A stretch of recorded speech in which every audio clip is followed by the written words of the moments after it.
Hello, and welcome to this video on electronic waste management. My name is Noah Klein, and I'm the planner for the Hazardous Waste Program in the Department of Health for the state of Hawaii. E-waste is a universal waste in Hawaii. This presentation has two parts. We'll first be reviewing an outline of the Universal Waste Program in general, including the requirements that apply to all types of universal waste. And then secondly, looking at the requirements specific to electronic item universal waste. What is universal waste? Universal waste is a special subset of hazardous waste with streamlined regulatory requirements. And these requirements are found in Chapter 11-273.1 of the Hawaii Administrative Rules, or HAR. Universal wastes are specific types of waste that are listed in the rules when those wastes are hazardous. So the different types of universal waste are batteries, certain pesticides, mercury-containing equipment, lamps, aerosol cans, electronic items, and this is a state-only category, and solar panels, which is also a state-only category. So state-only means that these are not universal wastes in EPA's Federal Hazardous Waste Program, but Hawaii has specifically added these categories of universal waste to our state hazardous waste rules. Some other states have also added categories that are similar to electronic items and also solar panels. The goals of the Universal Waste Program are, first of all, to decrease the burden for managing these hazardous wastes properly and to ensure that these wastes are directed to the proper endpoint for treatment, storage, disposal, or recycling. Decreasing the burden by allowing them to be managed under these special streamlined standards as opposed to what we could call the regular hazardous waste rules. And also we're going to decrease the burden on the generator of making a hazardous waste determination. And decreasing the burden that would fall on the generator by counting their universal waste toward their hazardous waste generation. So there are a number of requirements for generators of hazardous waste that increase depending on how much hazardous waste you're generating. So becoming a small quantity generator or a large quantity generator of hazardous waste as compared to a very small quantity generator of hazardous waste means that you have more rules to comply with. And by making electronic items universal waste, managing them as universal waste under Chapter 11-273.1 HAR, you don't have to count them then toward your generator status, which is based on how much hazardous waste you're generating in any given month. So we're going to first go over the structure of the universal waste rules in general. The rules in Chapter 11-273.1 HAR are based upon federal rules that the state rules incorporate with some changes. So the federal rules are called 40 Code of Federal Regulations, Part 273, and then there are various subparts. So subpart A is definition and applicability, which lists the different types of universal waste. And then subparts B and C are for handlers of universal waste. We have small quantity handlers and large quantity handlers of universal waste. And then subpart D is transporters. E is for destination facilities. And then the next two portions we're not going to go over in this video: import and export requirements, and eligibility factors and petition, which has to do with adding new types of universal waste into the rules. So handlers include the generators of this universal waste, but it's not limited to the generators. It could be a collector who's going to take universal waste electronic items from the generators, consolidate them, and then ship them off.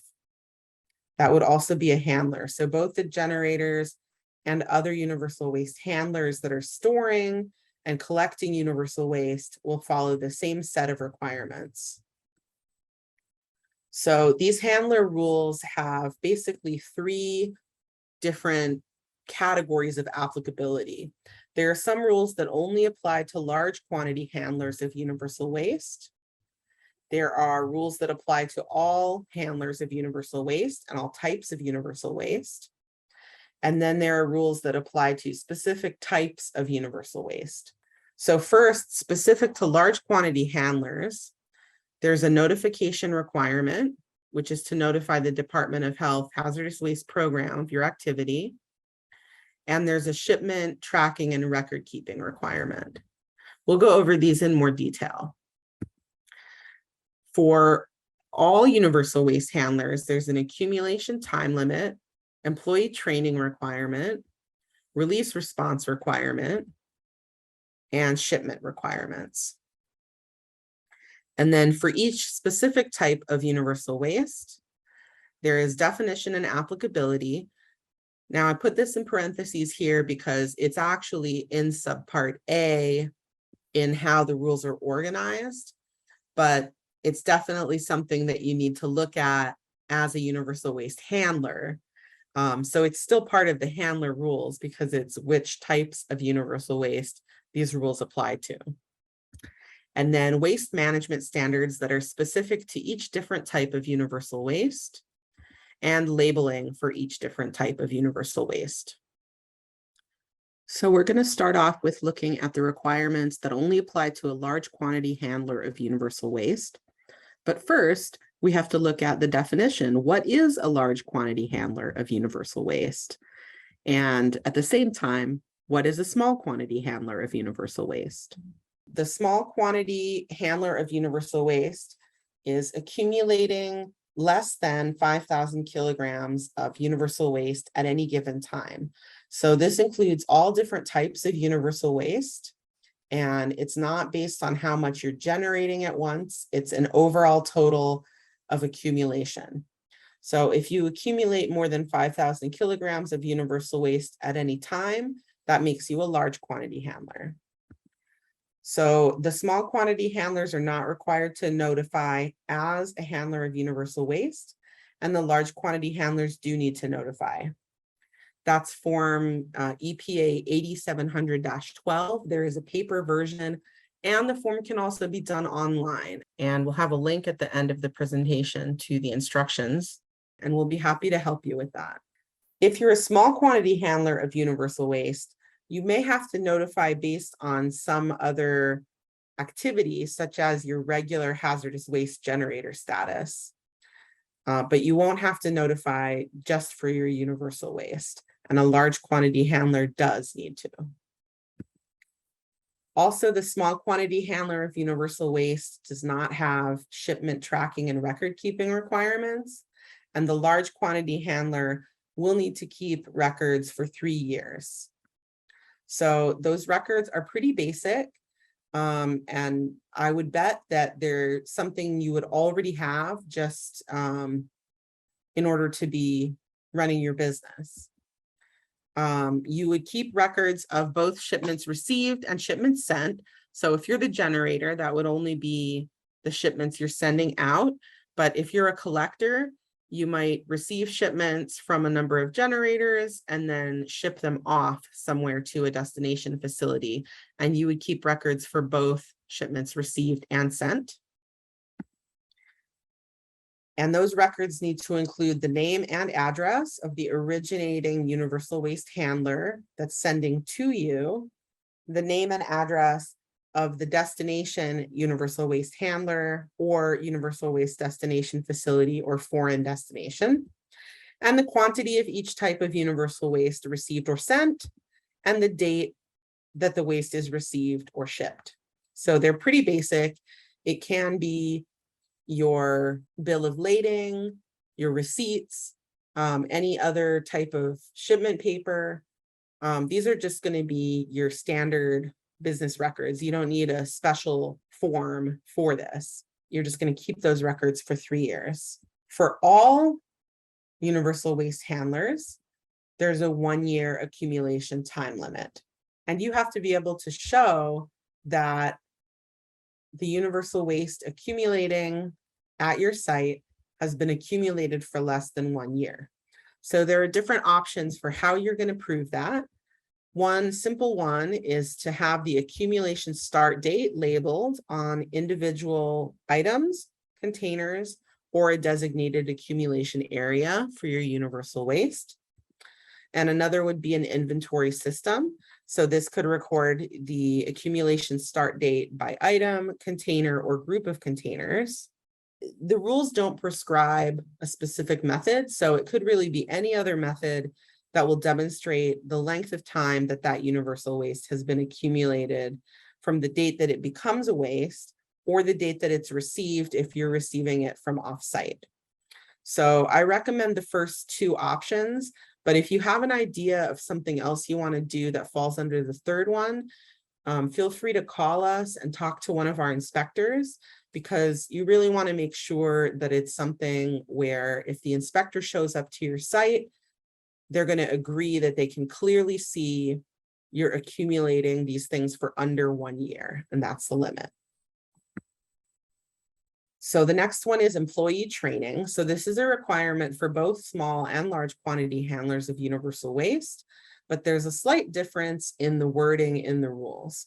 So both of them are talking about proper waste handling and emergency procedures. And for the small quantity handlers, you need to train employees who have responsibility for handling universal waste. For large quantity handlers, it's all employees trained relative to their responsibilities. But the real important difference is that the small quantity handler wording says inform all employees.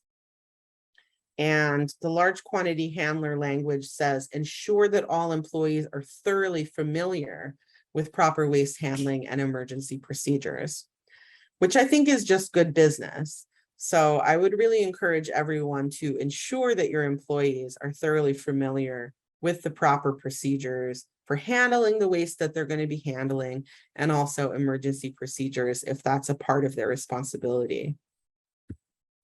So for release response, again, this is the same for small and large quantity handlers.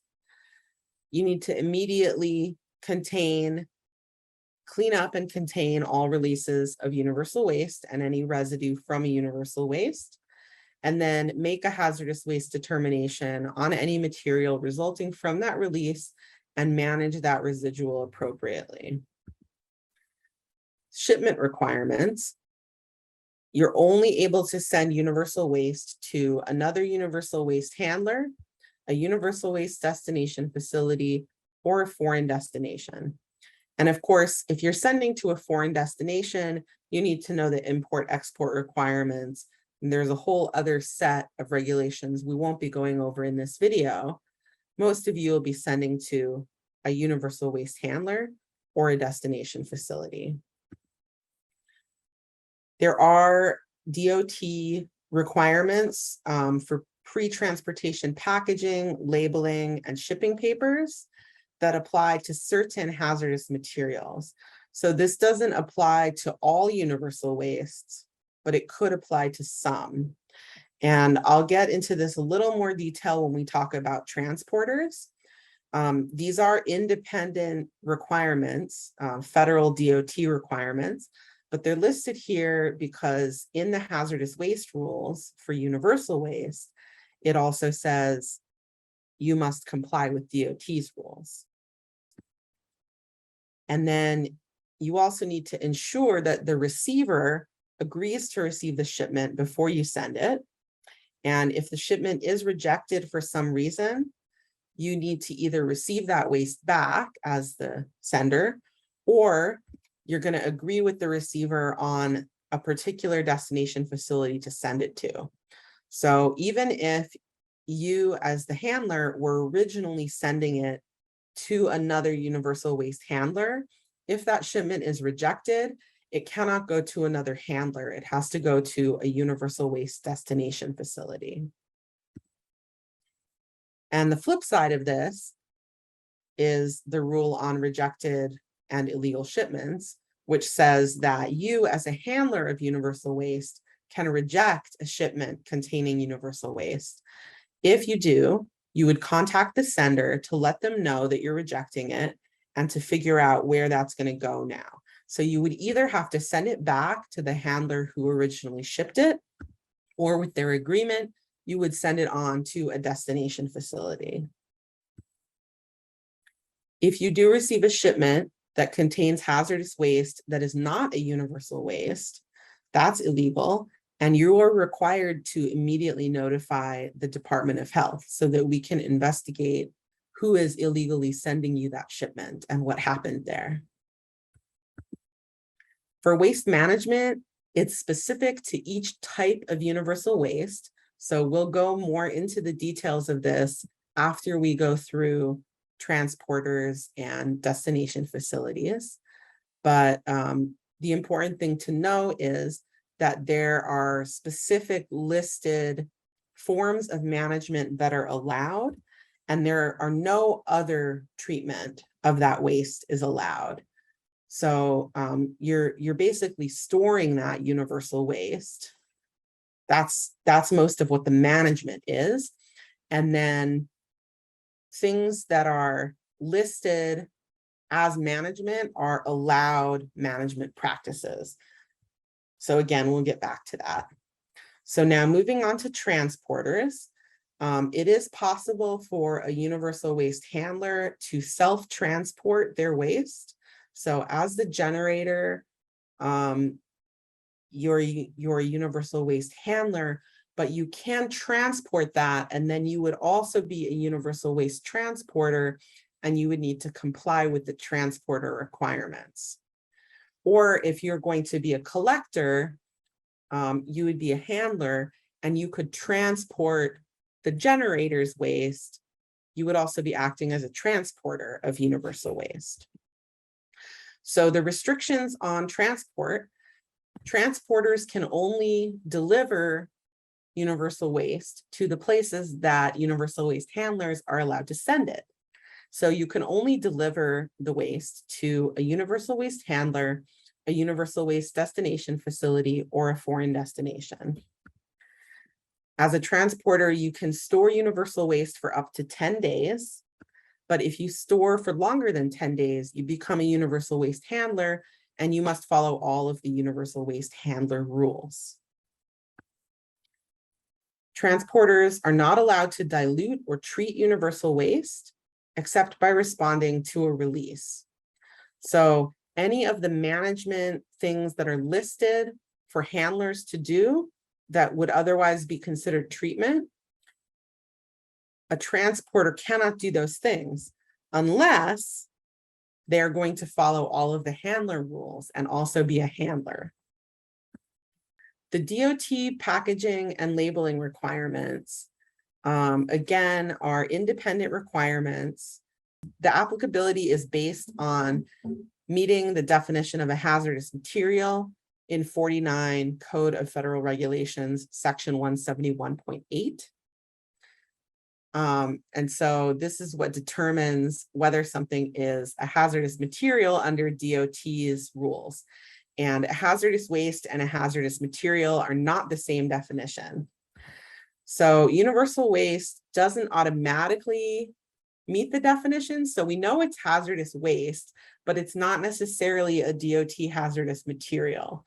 And one of the benefits to classifying something as a universal waste compared with a fully regulated hazardous waste is that a universal waste does not need to be shipped with a uniform hazardous waste manifest. And that hazardous waste manifest is one of the things DOT uses to determine this automatically falls under hazardous materials regulations. So since a universal waste doesn't use that, it doesn't automatically fall under DOT's hazardous material rules. However, some universal waste may still meet the criteria for a hazard class specified by DOT, and it may be a hazardous material that requires special handling in transportation. So for example, even though lithium-ion batteries could be managed as universal waste batteries, DOT considers certain ones to be pretty dangerous in transport because of the incidences of fires and explosions that have occurred. And so they are considered hazardous materials and have these DOT shipping requirements for the way that they're labeled, the way that they're packaged, etc. So that's just something that you need to be aware of the details of if you're going to be transporting. So release response for transporters is the same as release response for universal waste handlers. You're going to immediately clean up and contain, and then make a hazardous waste determination and manage that properly. The tracking and record keeping is also the same requirement as it is for a large quantity handler of universal waste. So you're going to keep records for 3 years, and you're the transporter, so you need the record for who you're picking it up from and who you're delivering it to, and the quantity and the date that you picked it up and the date that you dropped it off. So again, these should be already your normal business records. You shouldn't have to do anything special. You're just going to keep those records for 3 years. So moving on to destination facilities. These are treatment, storage, and disposal facilities for hazardous waste. So they do require a hazardous waste permit. And in Hawaii, the permit rules are contained in Chapter 11-270.1 HAR. And there are also requirements for treatment, storage, and disposal facilities in Chapter 11-264.1 HAR. So I don't necessarily expect that anyone watching this video is going to be running a universal waste destination facility for electronic items. But if you are wanting to do that, any form of treatment other than what a handler is specifically allowed to do, you would need this permit, and you definitely need to get in touch with our office as soon as possible. It's a little bit complex, and it's a process that takes a little bit of time. So we definitely want to talk to you right away and help you with how to fill out the permit application and get started with that process. The destination facility has the same tracking and record keeping requirements as the large quantity handler and the transporter. So records for 3 years. If you're a receiving facility, it's just going to be for what you're receiving, where it's coming from, how much of each type, and the date that it's received. And the rejected and illegal shipments are basically the same rules again. You can reject a shipment, but you need to contact the sender and either send it back to the original sender, or you're going to agree with them on what specific destination facility to send it on to instead. And even if you're a destination facility, if you're receiving a shipment that's containing hazardous waste that you're not allowed to accept, that's not universal waste, then you need to immediately notify the Department of Health. Okay, so moving on to the parts of the rules that are specific to electronic item universal waste. So there are 3 parts to this. First, we have the definitions and applicability, and we have the waste management standards for electronic items specifically, and then we have the labeling requirements for electronic items. So the electronic item definition is pretty simple, but then there's also some added complexity. The basic definition is an electronic item is a device containing a circuit board or other complex circuitry or a video display. And then the rest of the whole definition is just trying to flesh that out a little bit, clarify that a little bit, and that's where it gets a little complicated looking. There's a list of some indicators that typically mean that your device has a circuit board. So those are a keypad, touchscreen, any kind of video or digital display, and common ports or connectors, such as serial, parallel, network, or USB ports or places to plug in. And then there's some examples given as part of the definition. So a computer CPU, a monitor, any kind of portable computer, laptop, tablet, computer peripherals, servers, televisions, DVD, VCR, lots of familiar items, cell phones, digital cameras, all of these things fall under electronic items. And then there are also some parts of the definition that explain things that are not part of this category. So electronic item does not include a device that's physically part of, connected to, or integrated into a larger piece of equipment that's not meant to be hand carried by one person. So for example, the electronics that are part of your car, or a large piece of medical equipment, or white goods. So white goods are electrical and mechanical appliances that are primarily made of metal, such as refrigerators and clothing washers or dryers. So those are managed as solid waste. But if a device containing a circuit board or video display is removed, separated, or separate from the larger piece of equipment that it's part of, then once it's separate, it becomes a universal waste electronic item. Okay, so the applicability section talks about which electronic items are not covered under this universal waste rule. First of all, you have electronic items that are not yet wastes under chapter 11-261.1 HAR. So that chapter is about the definition of hazardous waste. And there's a whole logic that it steps through of when is something a solid waste, when is it a hazardous waste. So if something is not a waste, then it needs to be managed as though it is not a waste. It needs to be managed as a product. You need to have a specific plan about where you're going to send it to be reused in a secondary market, for example. And then electronic items that were previously identified as wastes but are no longer identified as wastes also don't fall under this rule. So those would be, for example, electronic items that have been refurbished. They were waste and then they've been refurbished. Some parts maybe have been replaced and then they're being returned to service as a product, as an electronic item again. So they're not a waste anymore. And then lastly, we have electronic items that are not hazardous waste under chapter 11-261.1. So this one is a little trickier.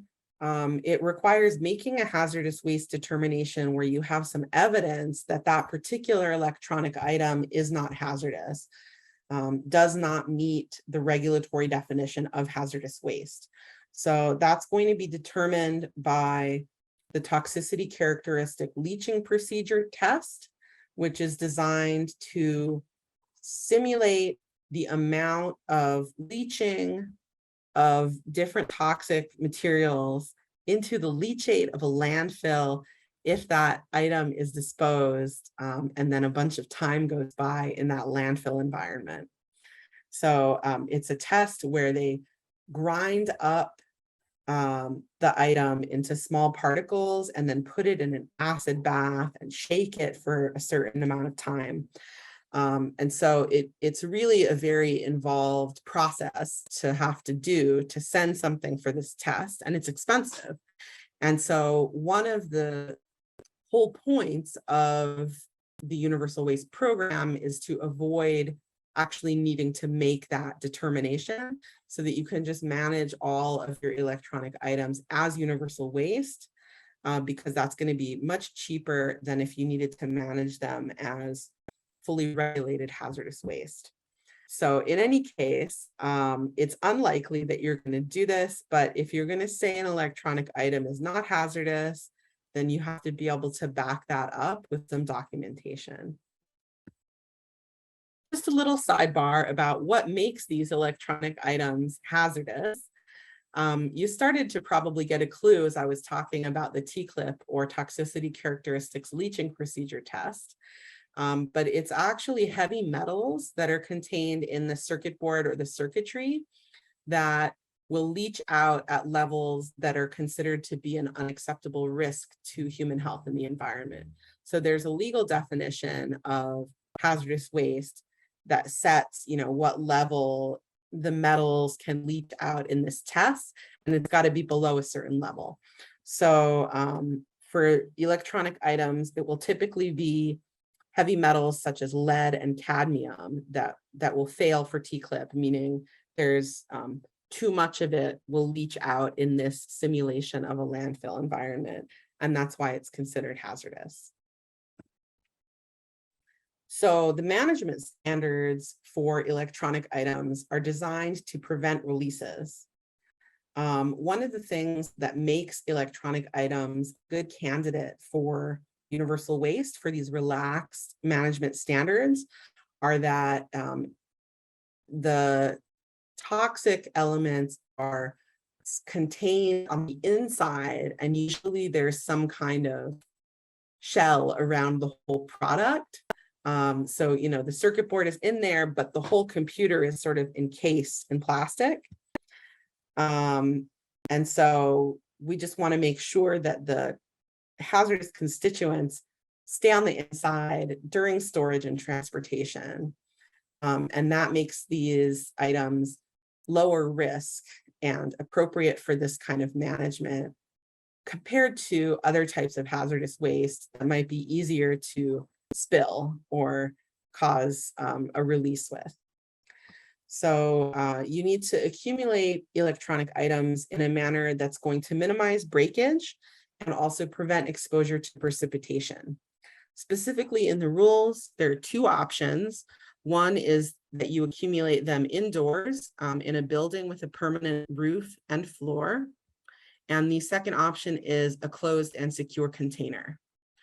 So if you're accumulating indoors, then the individual electronic items don't actually need to be in a container or containerized in order to meet this standard.